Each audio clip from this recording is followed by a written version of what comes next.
Ustaz, bagaimana hukum solat di rumah?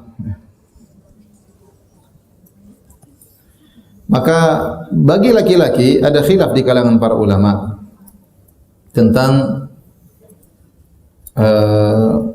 solat berjamaah di masjid. Apa hukumnya, wajib ataukah sunnah muakkadah, ataukah sunnah yang sangat ditekankan? Ya.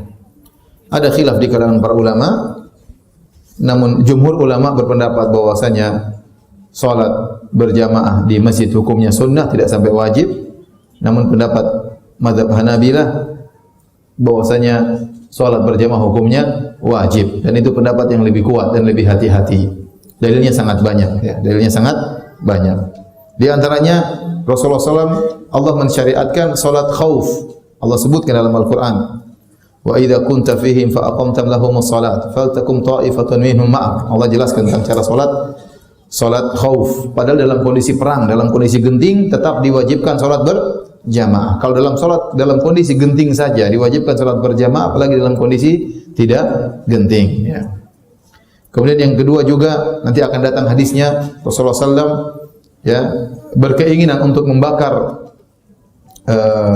rumah orang-orang yang tidak hadir ke masjid. Nanti akan datang hadisnya di kitab Umdatul Ahkam. Ini menunjukkan Rasulullah SAW marah terhadap orang yang tidak salat berjamaah di masjid. Kemudian juga dalil yang lain, ya, tentang seorang buta, yaitu Ibnu Ummi Maktum, yang datang kepada Nabi SAW, kemudian berkata, ya Rasulullah, laisa li qaidun yaquduni ilal masjid. Ya Rasulullah, aku tidak punya penuntun yang menuntunku menuju masjid. Apakah aku dapat keringanan untuk salat di rumah? Ya, kata Nabi SAW, hal tasma'un nida bis salat? Apa kau dengar azan memanggil salat? Kata orang buta ini, iya, saya mendengar. Kata Rasulullah SAW, fa'ajib, maka penuhilah panggilan azan tersebut. La ajidu laka rukhsatan, aku tidak mendapati keringanan bagimu. Ini dalil bahwasanya jangankan orang yang sehat, yang wajib, yang buta saja, sampai Rasulullah SAW suruh ke masjid, apalagi yang tidak ada udzur sama sekali.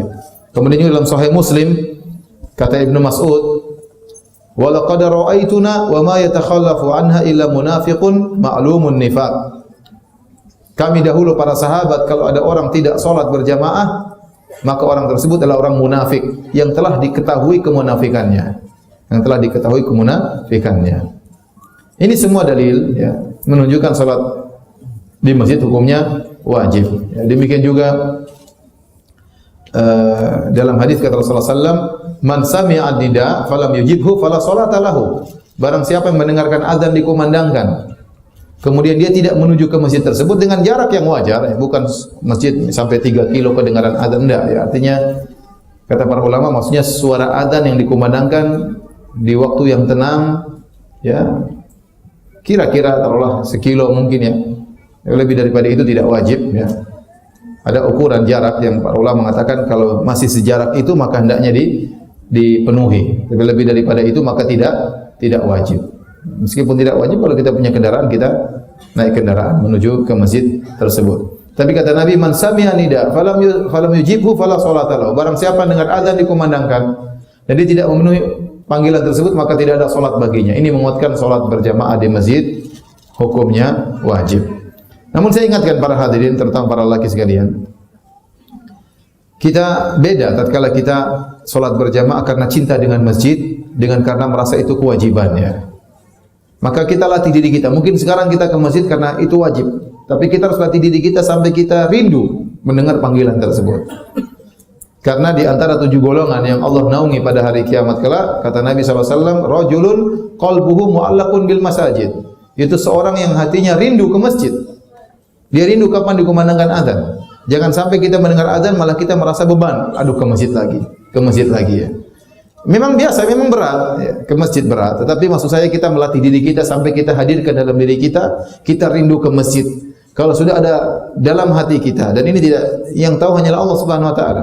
Kalau kita sudah timbul dalam hati kita rindu ke masjid, maka itu sudah luar biasa.